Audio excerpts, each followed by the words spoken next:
우리가 오늘 요한복음 3장 16절을 좀 한 번 더 살펴보려고 합니다.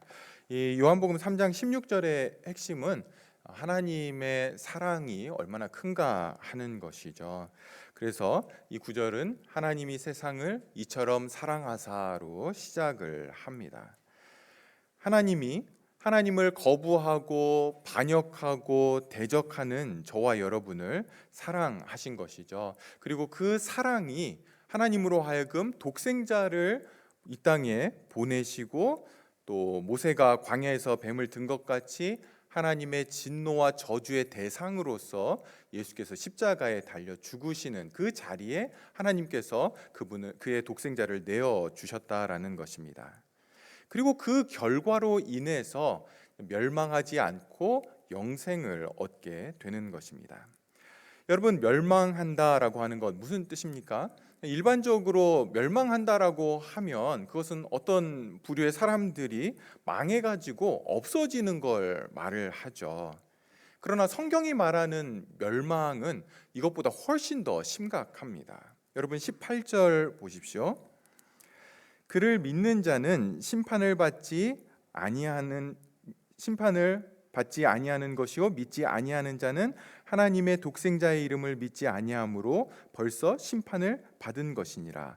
멸망에 대해서 이야기를 하고는 예수님은 이것을 심판으로 옮겨가고 있습니다. 법정으로 지금 옮겨가고 있는 거죠. 그러면서 하나님으로부터 정죄를 받는 것, 재판장에서 재판관 되시는 하나님이 너 죄 있어라고 유죄 선고를 받는 것, 그리고 그 죄에 대한 형벌이 주어지게 됩니다. 그것이 다 멸망 안에 포함되어 있죠. 여러분, 그 형벌은 뭡니까? 마가복음 9장에 보시면 주님이 이렇게 이야기를 합니다. 거기에서는 구더기도 죽지 않고 불도 꺼지지 아니하느니라. 사람마다 불로써 소금 치듯 함을 받으리라. 또 요한계시록 14장 10절에는 그도 하나님의 진노의 포도주를 마시리니 그 진노의 잔에 섞인 것이 없이 부은 포도주라. 거룩한 천사들 앞과 어린 양 앞에서 불과 유황으로 고난을 받으리니. 여러분, 성경이 말하는 멸망은 죽어서 없어지는 것, 그것이 아니라 영원히 하나님의 진노와 저주를 형벌로 받는 그 자리에 서게 되는 것을 말하는 것입니다. 종종 사람들이 지옥에 대해서 농담하는 것을 들을 수 있습니다. 요즘 허리가 안 좋은데 지옥에 가면 뜨끈뜨끈한 불에 좀 지져야 되겠다, 뭐 이렇게 이야기를 한다든지, 아니면 지옥이 실제로 있는 게 아니라 사람들 보고 착하게 살라고, 선하게 살라고 그냥 만들어낸 이야기야, 뭐 이렇게 이야기를 합니다. 여러분, 지옥은 어떤 농담이나 허구로 만들어낸 그러한 장소가 아닙니다.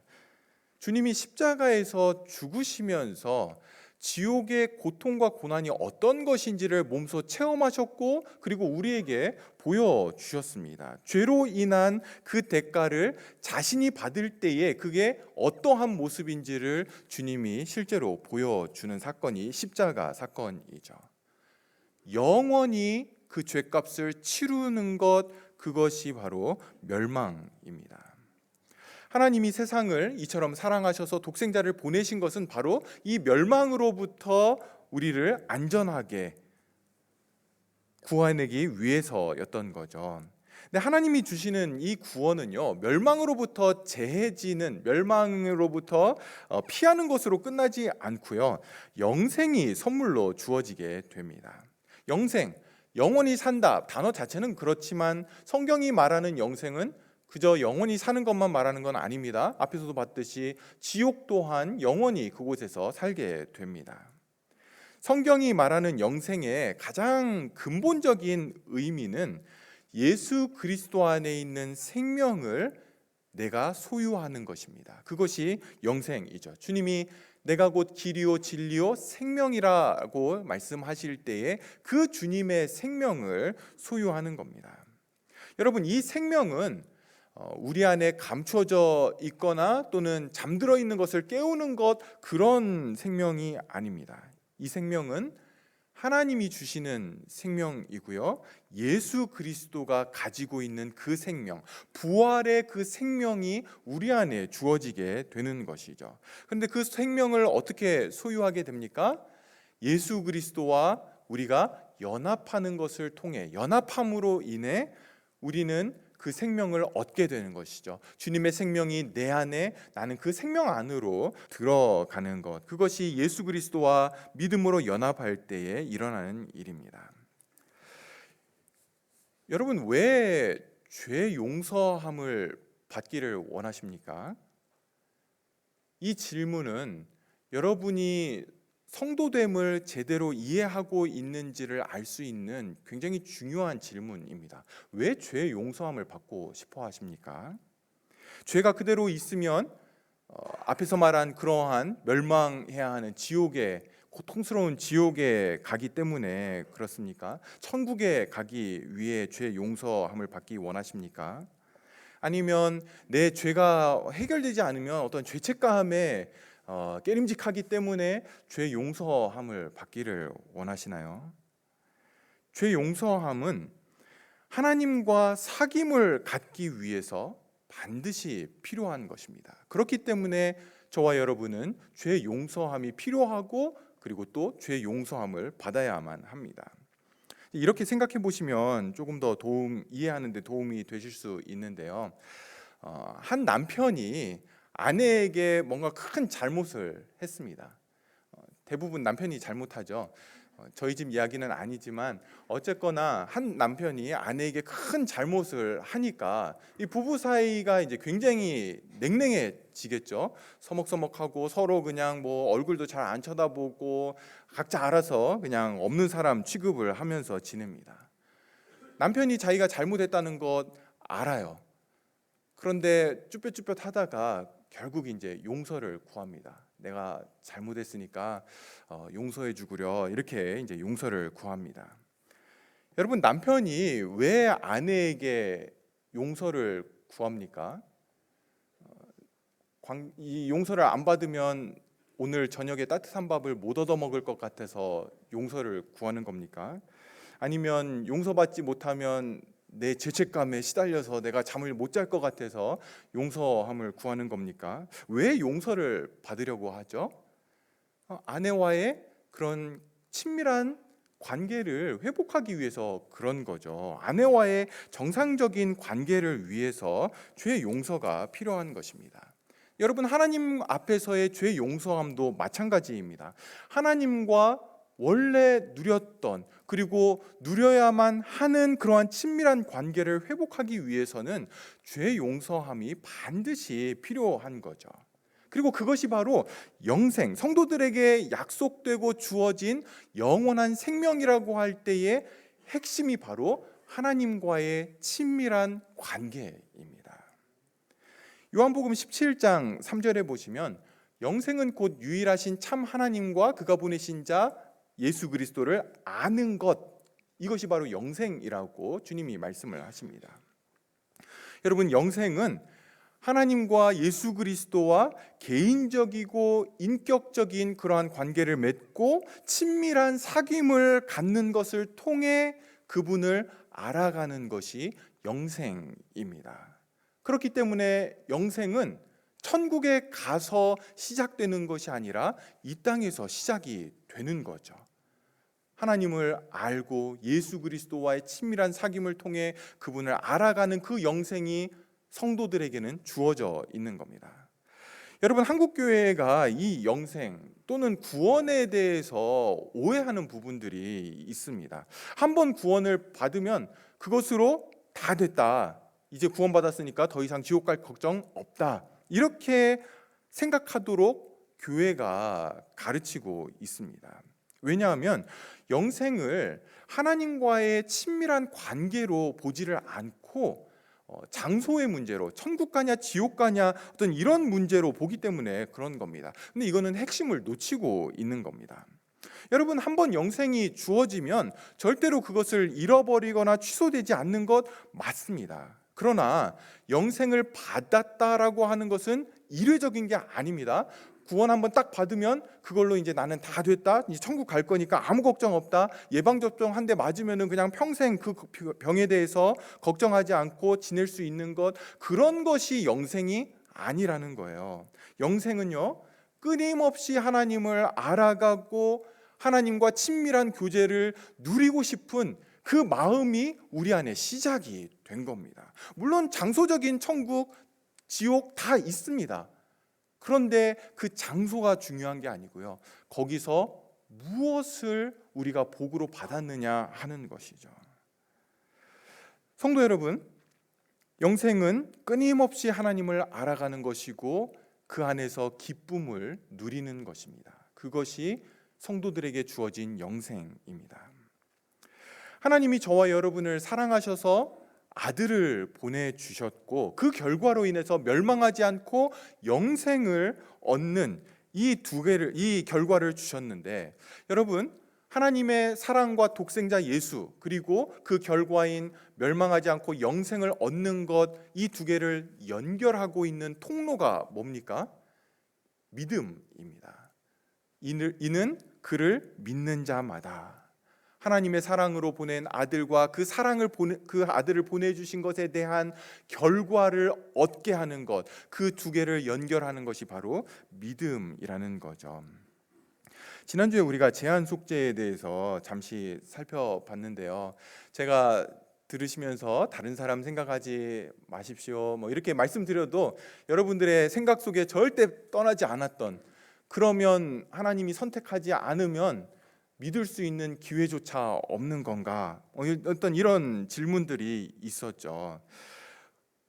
여러분, 만약 하나님이 선택한 사람들이 믿음으로 들어가게 되는 이것을 성경이 말하고 있다라면 왜 오늘 본문 16절에서는 그를 믿는 자마다 이렇게 이야기를 하면서 마치 믿기만 하면 되는 것처럼, 믿는 것이 나에게 달려있는 것처럼 그렇게 말씀하고 있느냐는 겁니다. 우리가 이 믿음에 대해서 좀 살펴보려고 합니다.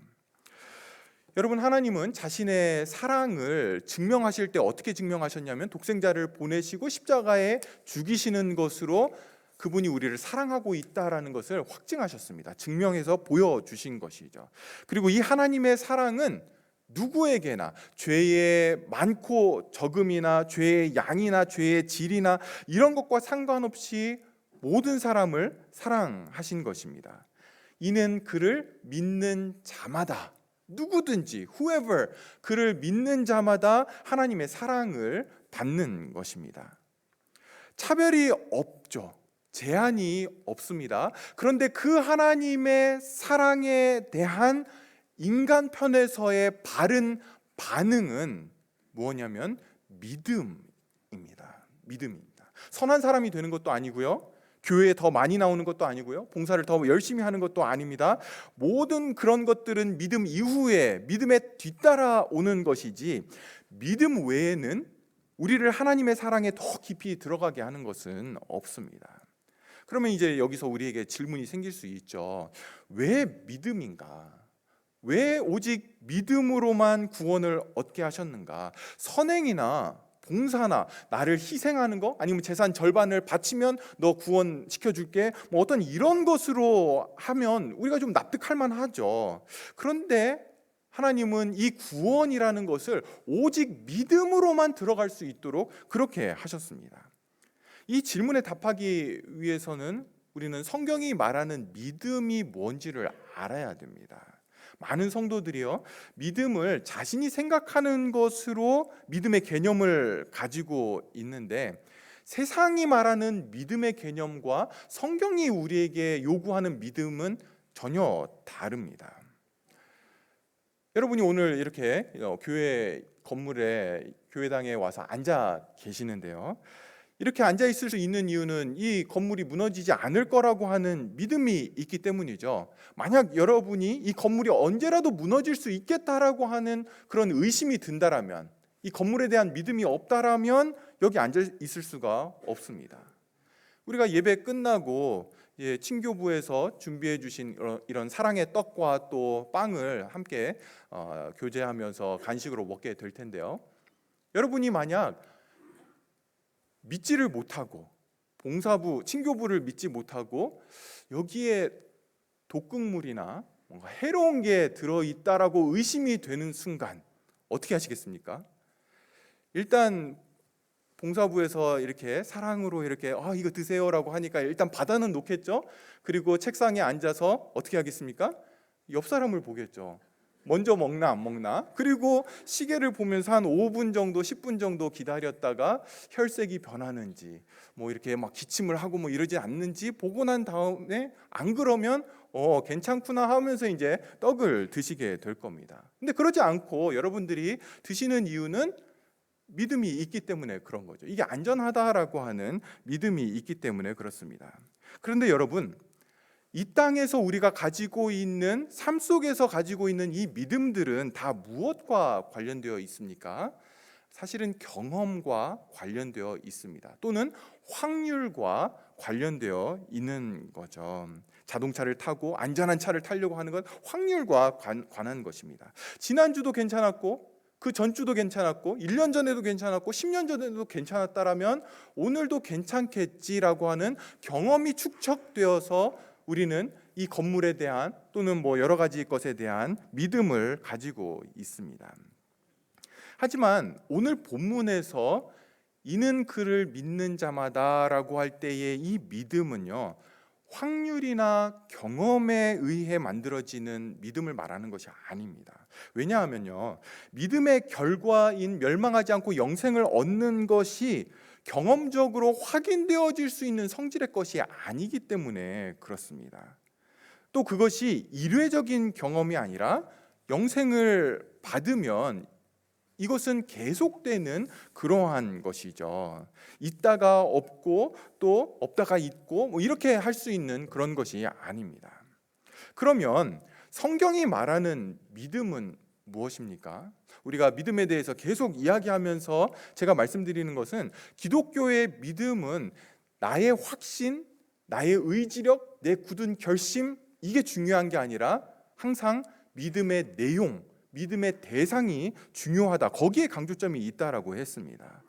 우리는 예수 그리스도가 하나님이 이 땅을 사랑하셔서 보내신 독생자라고 하는 것, 죄에 빠진 우리를 구원하시는 그 사명을 가지고 이 땅에 오신 분이라는 것을 믿는 것입니다. 우리가 믿는 대상은 예수 그리스도죠.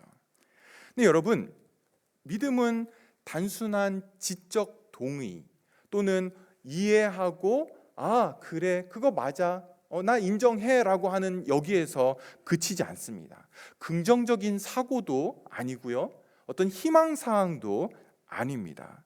의지력은 더더욱 아니고요.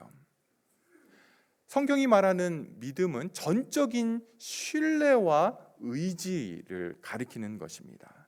남편이 아내를, 아내가 남편을 잘 알고 있기 때문에 그 관계 속에서 남편을 신뢰하고 또 아내를 의지하는 것과 같은 그것을 믿음이라고 이야기를 하는 겁니다. 전적인 신뢰 관계죠. 우리는 예수 그리스도를 신뢰하고 의지하고 그분을 사랑하고 갈망하고 이런 모든 것들이 다 믿음입니다. 한 신학자는 신뢰에 대해서 설명을 하면서 한 사람이 굉장히 밖에서 일을 열심히 하고 지쳐서 집에 왔는데 의자에 그냥 털썩 주저앉아서 온몸을 그냥 의자에 다 맡기는 것, 뭐 소파에 다 맡기는 것, 그런 것과 같이 믿음은 우리의 온몸을 예수 그리스도께 이렇게 맡기는 것이다라고 설명을 했습니다. 우리가 믿음장이라고 알고 있는 히브리서 11장이 여러분 어떻게 시작이 됩니까? 믿음은 바라는 것들의 실상이요 보이지 않는 것들에 대한 증거다라고 그렇게 이제 선언을 하면서 믿음장이 시작이 되죠. 그리고는 그 이후에 뭐가 나와 있습니까? 구약의 선진들이, 믿음의 선배들이 그들의 믿음이 어떠했는지를 이제 그 이후에 쭉 기록을 하고 있습니다. 근데 기록을 하면서 아브라함과 이삭과 야곱과 그 수많은 믿음의 선진들이 하나님에 대해서 뭘 알았는지, 어떻게 이해했는지를 그들의 믿음으로서 서술하지 않고요, 믿음이 있었기 때문에 그들이 어떻게 살아냈는가에 대해서 이 히브리서 11장은 계속해서 이야기를 합니다. 무슨 뜻입니까? 믿음은요, 생생하게 살아 움직이는 것을 보여주고 있는 겁니다. 단순히 지적 동의가 아니라 하나님을 신뢰하기 때문에, 하나님이 온 세상의 창조주요 섭리자요 주권자이시고 나의 아버지이심을 신뢰하기 때문에 그분의 뜻에 순종하고 그분을 사랑하고 그분 앞에 헌신하며 희생하며 살아가는 것이죠. 이게 성경이 말하는 구원하는 믿음의 모습입니다. 그렇다면 다시 앞에 질문으로 돌아와서요, 하나님이 선택하지 않으셨다라면 믿을 수 있는 가능성이 없는데도 성경은 왜 굳이 우리에게 그를 믿는 자마다라고 말씀하시면서 마치 내가 믿어야 하는 것처럼, 내가 선택해야 하는 것처럼 이야기하느냐 하는 것입니다. 여러분, 우리 안에 성령께서 역사하심으로 인해서 거듭나게 될 때에 우리에게 주어지는 새로운 생명은 생명이기 때문에 영적인 감각을 가지게 됩니다. 육신이 가지고 있는 그 감각과 달리 영적인 감각이 우리 안에는 주어지게 되고요. 그 영적인 감각이 하나님과 그의 아들과 영적인 것에 대한 진리를 인지할 수 있도록 그렇게 만듭니다. 그리고 그로 인해서 우리가 인지한 그 영적인 세계에 대해서 우리의 마음 안에 변화가 일어나게 되죠. 그래서 거듭남 이후에 뒤따라오는 것이 회심입니다. 마음의 변화가 일어나게 됩니다. 그리고 그 마음의 변화는 우리로 완전히 다른 존재로 만들게 됩니다. 너희가 새로운 피조물이 되었다라고 할 때에 바로 그 일이 일어나는 것이죠. 제가 종종 말씀드리듯이 사실은 예수님이 믿어지는 것이다 라고 이야기를 합니다. 내가 믿은 것처럼 보이지만 사실은 예수님이 믿어지게 된 것이다 라고 말씀을 드립니다. 그럼에도 불구하고 우리 안에는요, 거듭남을 통해서, 회심을 통해서 그분을 믿고 싶고 그분을 사랑하고 싶고 그분을 신뢰하고 싶고 그분을 의지하고 그분의 마음에 순종하고 싶은 마음이 반드시 생기게 됩니다. 그리고 은혜가 충만할수록 그 마음은 커지게 되죠. 물론 줄어드는 일들도 생기게 됩니다. 네, 여러분, 믿음은 하나님과 그의 아들을 향한 우리의 전적인 신뢰와 의지하는 것인데 성령께서 우리의 마음을 변화시킴으로 인해서 그 일들이 일어나게 됩니다. 그런데 그때에 우리 안에 그러한 믿음이 생길 때에 하나님께서 우리를 부르시는 일이 있게 됩니다. 말씀으로 부르시게 되는 거죠. 주 예수를 믿으라. 그리하면 너와 내 집이 구원을 얻으리라. 때가 찼고 하나님의 나라가 가까웠으니 회개하고 복음을 믿어라. 너희에게 아직 빛이 있을 동안에 빛을 믿으라. 그리하면 빛의 아들이 되리라. 너희는 마음에 근심하지 말라. 하나님을 믿으니 또 나를 믿으라. 이러한 믿음의 요구들을 말씀을 통해서 하나님이 우리에게 주신다라는 거죠. 그러면 그때에 성령께서 우리에게 주신 그 거듭남과 새로운 영적인 감각과 회심이 말씀의 부르심, 말씀의 요구와 맞아 떨어지면서 우리는 믿음으로 반응을 하게 되는 겁니다. 이것이 소명입니다. 하나님이 우리를 부르시는 거죠. 실제적인 구원 안으로 우리를 부르시는데 그때에 하나님께서 말씀을 통해 우리가 믿음으로 반응할 수 있도록 이 일들이 우리 안에서 일어나게 되고요. 그 일들이 일어나면서 이제 성도의 삶은 그 이후로는 완전하지는 않지만 이제 믿음의 삶이 시작이 되는 것입니다. 여러분, 오늘 본문에서 이는 그를 믿는 자마다라고 할 때 믿는다라고 하는 이 단어는요, 현재 시제입니다. 그러니까 과거에 한 번 믿었다라고 해서 끝나는 일이 아니라 현재 지금 계속해서 우리 안에서 확인되고 믿음이 살아 있어야 된다라는 것이죠. 계속해서 믿음이 발휘되는 것입니다.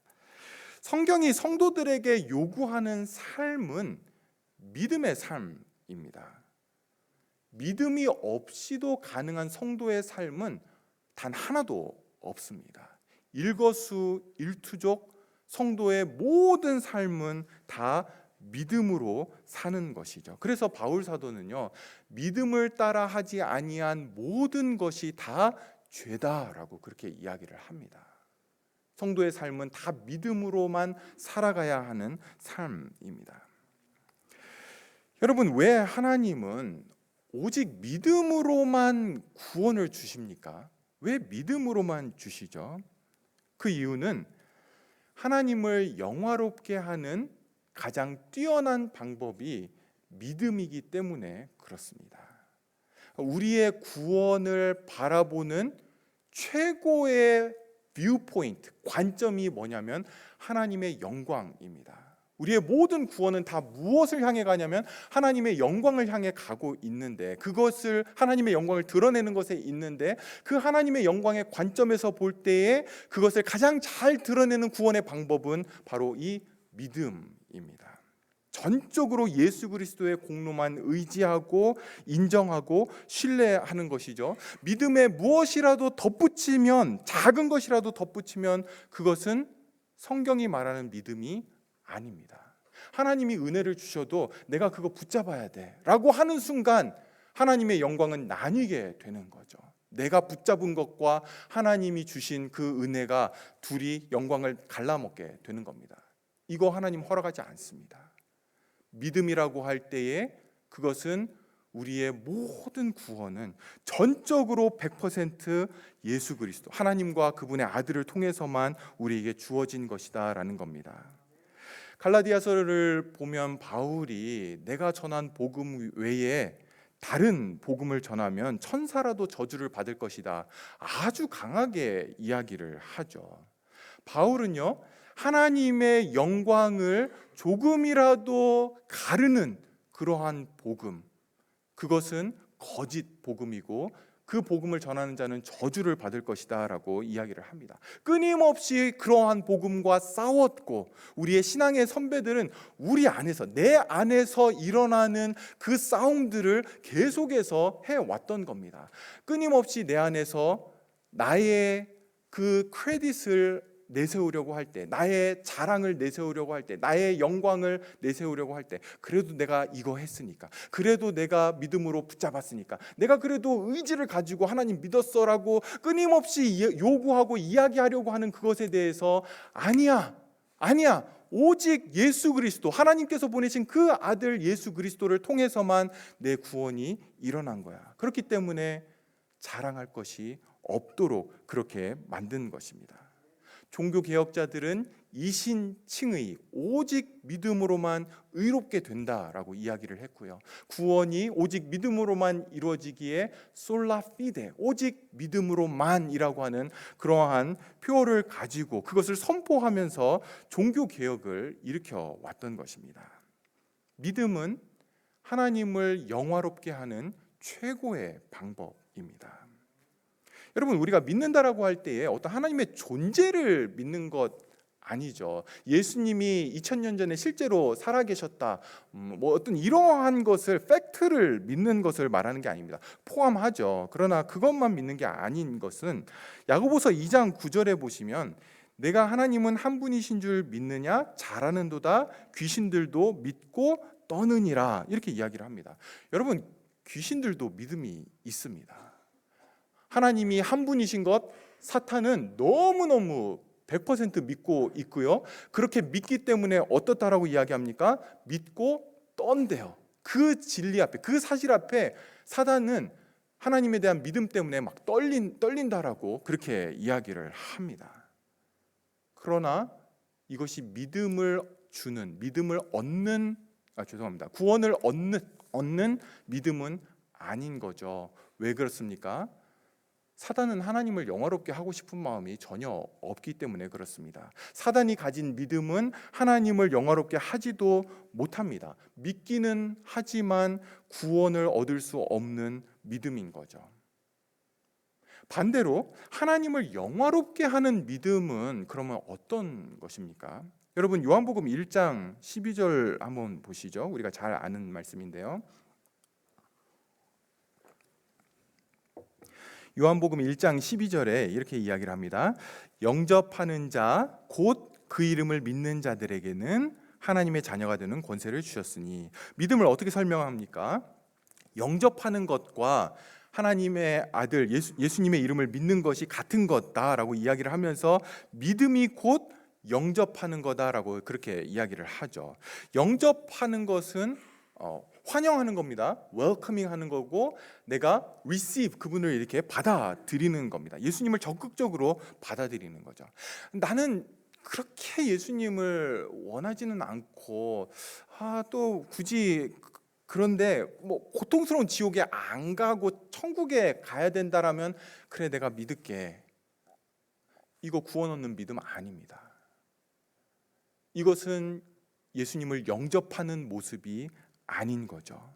영접한다라는 것은 새 생명이 열어주는 그 새로운 감각이 예수님을 인지하고 그분의 아름다움과 그분의 존귀하심과 그분의 영광을 보기 때문에, 그분의 너무 귀함을 보기 때문에 그분을 전심으로 환영을 하는 거죠.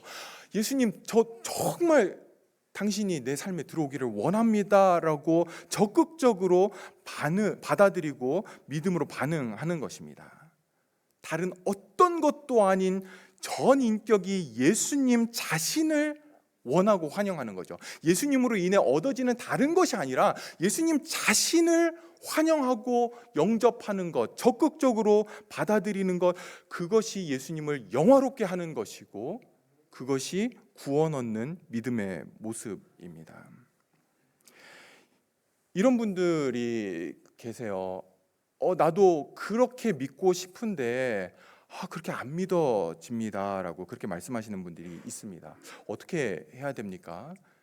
우리의 의지의 문제가 아니라고 말씀을 드렸죠. 믿어야지, 뭐 자기 최면을 걸고 억지로 믿으려고 애쓰는 마음은 정말 귀하지만, 여러분, 믿음이 한 사람 안에 생기는 것, 자라가는 것에 대해서 성경은 이렇게 이야기를 합니다. 로마서 10장 17절에 그러므로 믿음은 들음에서 나며 들음은 그리스도의 말씀으로 말미암느니라. 믿음은요, 그리스도의 말씀, 복음이죠. 복음을 들어야만 생기는 것이지 나 자신에게 아무리 믿어라라고 강요해도 믿음은 생기지 않습니다. 그렇기 때문에 성도는 복음 앞에 서는 것이 너무나 중요합니다.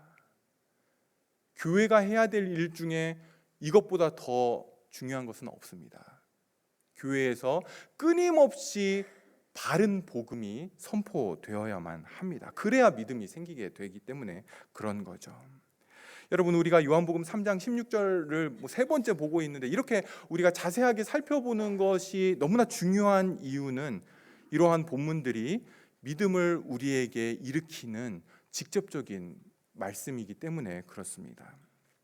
우리가 이 믿음에 대해서 한 가지 더 보고 싶은 것이 있습니다. 21절 보십시오. 21절 우리 같이 읽겠습니다. 진리를 따르는 자는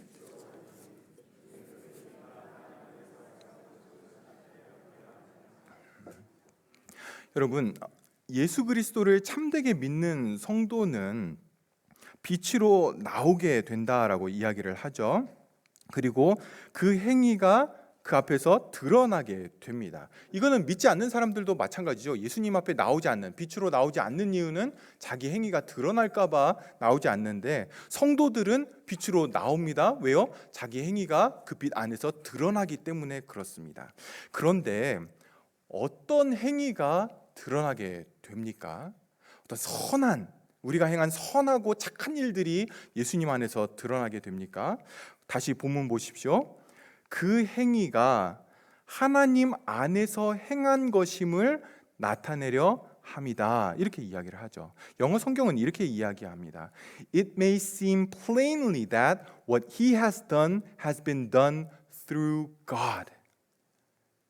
여러분, 믿음으로 한 일들이 주님의 빛 아래 가면 드러나서 주님, 저 믿음으로 이런 일 했어요, 저런 일 했어요. 여러분, 이런 거가 아니라, 이게 드러나는 게 아니라는 거죠. 뭐가 드러납니까? 주님, 이 모든 것, 내가 믿음을 갖고 믿음으로 행한 이런 모든 수고들, 이런 모든 일들, 이것이 다 하나님이 하신 일임을 보게 됩니다. 이걸 보는 거죠. 이 고백을 하게 되는 겁니다. 어둠 속에 있는 자들은 끝없이 어둠 속에서 내가 왕이고 내 삶의 주인이 나이고 내가 자랑할 것을 찾고 이런 것들을 이야기하지만 빛 안에 있는 자들이 하는 이야기는 오직 은혜입니다.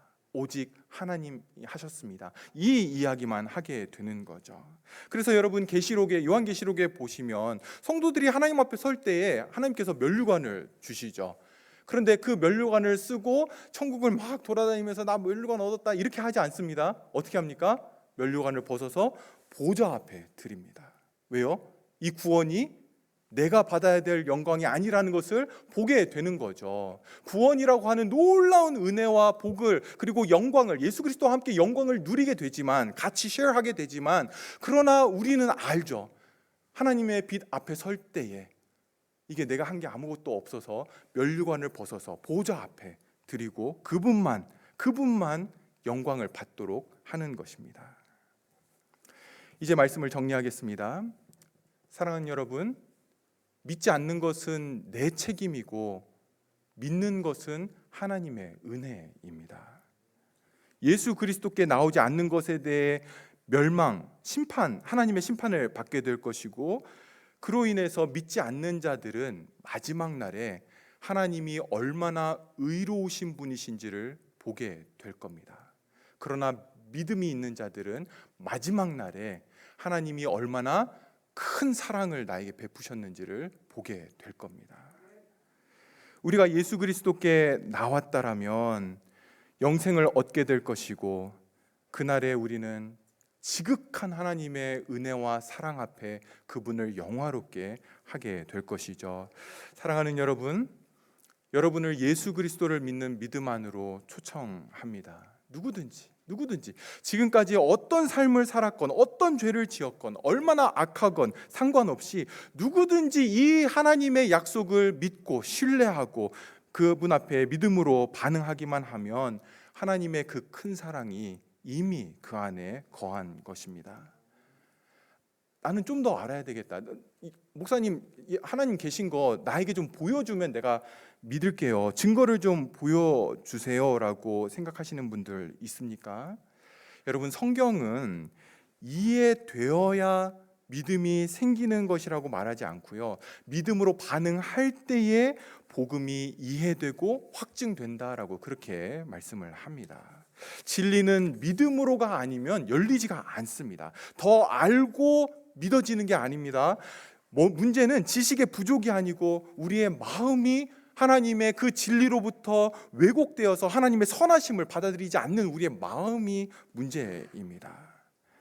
지금까지 오랜 시간 동안 교회 안에 머물러 있었지만 하나님의 그 복음, 예수 그리스도의 복음을 진지하게 생각해 보지 못하신 분들도 믿음으로 하나님 앞에 나오십시오. 하나님이 저와 여러분에게 공로를 요구하지 않습니다. 믿고 신뢰하는 반응만 기다리시는 거죠. 아들을 내어주시기까지 우리를 사랑하신 분입니다. 이미 믿음 안에 계신 사랑하는 성도 여러분, 하나님이 여러분에게 이 말씀을 통해서 하나님이 여러분을 얼마나 사랑하시는지를 꼭 알기를 원하십니다. 그저 사랑한다가 아니라 그 큰 사랑이 여러분 안에 이미 있음을 알기를 원하시는 거죠. 구원의 길을 단지 열어놓은 것이 아니라 그 큰 사랑으로 여러분 안에 이미 구원을 완성하신 것입니다. 이민자로 이 땅을 살아가는 것, 남의 땅에서 살아가는 것 쉽지 않습니다. 그런 성도들에게 하나님은 전지전능하신 그 창조주 하나님이 우리의 아버지시며 우리를 얼마나 사랑하시는지를 알기 원하시는 거죠. 마치 아무도 없이 홀로 이 거친 땅을 그렇게 걸어가는 것처럼 낙심과 좌절과 절망과 그러한 한숨 섞인 삶이 아니라 힘들고 어려움이 많이 있지만 온 세상의 창조주시고 주인이신 그 하나님이 자기 아들을 아끼지 않으시고 여러분을 위해 내어주셨다라는 것을 우리로 하여금 알고 우리를 그 아들의 양으로 주시고 절대로 빼앗기지 않는 자리에 여러분을 세우신 것입니다. 뭔들 아끼시겠습니까? 절대 실패하지 않는 자리에 서 있는 것입니다. 영원한 사랑을 약속하셨고 신실한 하나님을 아버지로 갖게 된 것입니다. 저와 여러분의 삶 안에 이 큰 사랑을 신뢰하며 우리가 사랑받는 자답게 믿음으로 성도의 삶들을 매일매일 살아가는 저와 여러분 되기를 소망합니다. 기도하겠습니다. 하나님이 세상을 이처럼 사랑하사 독생자를 주셨으니 이는 그를 믿는 자마다 멸망하지 않고 영생을 얻게 하려 함이다. 주님, 이 말씀이 그저 우리의 머리에만 암송되어져 있는 말씀이 아니라 이 말씀이 우리의 심중에, 우리의 중심에 새겨지고 뿌리 내리고 박히게 하여 주시옵소서. 우리의 심령을 변화시키고 믿음으로 하나님 앞에 반응하게 하여 주시고, 그럼에도 불구하고 그 믿음이 나의 공로가 아니라 오직 하나님의 은혜임을, 모든 영광을 예수 그리스도 그분께만 돌려드리는 삶 되게 하여 주시옵소서. 예수님의 이름으로 기도합니다. 아멘.